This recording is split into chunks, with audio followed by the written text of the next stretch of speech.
یا قبر مسجد کی عبادت کی جگہ نہیں ہے، ٹھیک ہے۔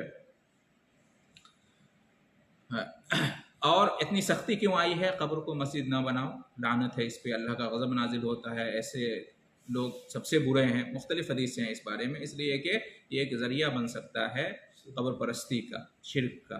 لوگ جو ہے نا قبر کی پوجا شروع کر دیں گے دھیرے دھیرے، قبر میں جو لوگ مدفون ہیں ان کی پوجا، ان کی بات کرنا شروع کر دیں گے، ان کو پکارنا شروع کر دیں گے۔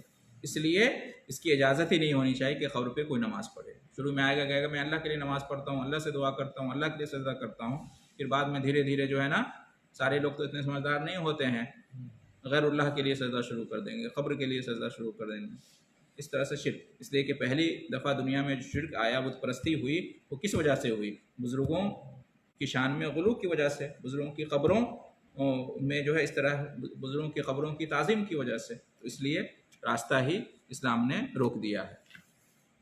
اسی طریقے سے چرچ وغیرہ جو ہوتے ہیں، عبادت خانہ غیر مسلموں کا، اس میں نماز پڑھنا، کہتے ہیں کہ اگر اس میں تصویریں ہیں، بت ہیں، تصویریں ہیں، مجسمے ہیں، ٹھیک ہے، تو نماز پڑھنا مکروہ ہے یا حرام ہے۔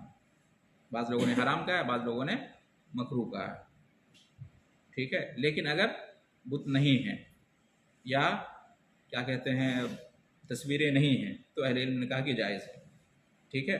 عمر رضی اللہ تعالیٰ عنہ کے بارے میں آتا ہے کہ ان لا ندخل کنائسکم من اجل التماثیل التی فیہا صور، میں تمہارے کنیسوں میں داخل نہیں ہوتا ان مجسموں کی وجہ سے جس میں تصویریں ہیں۔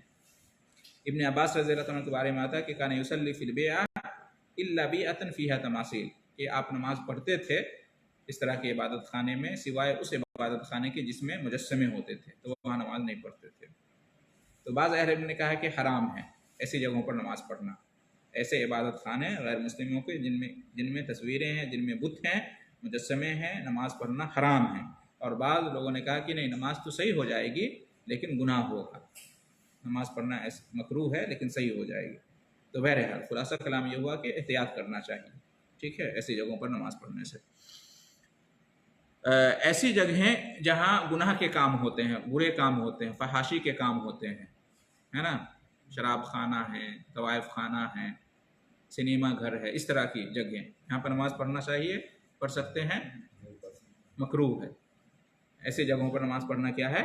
مکروہ ہے، ناپسندیدہ، اس لیے کہ سب شیطان کی جگہیں ہیں، برائی کی جگہیں ہیں، ایسی جگہوں پر نماز نہ پڑھے تو زیادہ بہتر ہے۔ اسی طریقے سے بیچ راستے پر نماز پڑھنا یہ بھی مکروہ ہے، نماز ہو جائے گی لیکن مکروہ ہے۔ بیچ لوگوں کے آنے جانے کا راستہ ہے، لوگوں کو اس سے تکلیف ہوتی ہے، ٹھیک ہے۔ اور پھر یہ کہ راستے پر جانور آتے جاتے رہتے ہیں، ان کے پخانہ پیشاب جو ہے نا، امکان ہے کہ وہاں پہ اس طرح کی نجاست اور ناپاکی لگ جایا کرتی ہو، اس لیے راستے پر نماز پڑھنا یہ اچھی بات نہیں ہے، مکروہ ہے، اہل علم کہتے ہیں۔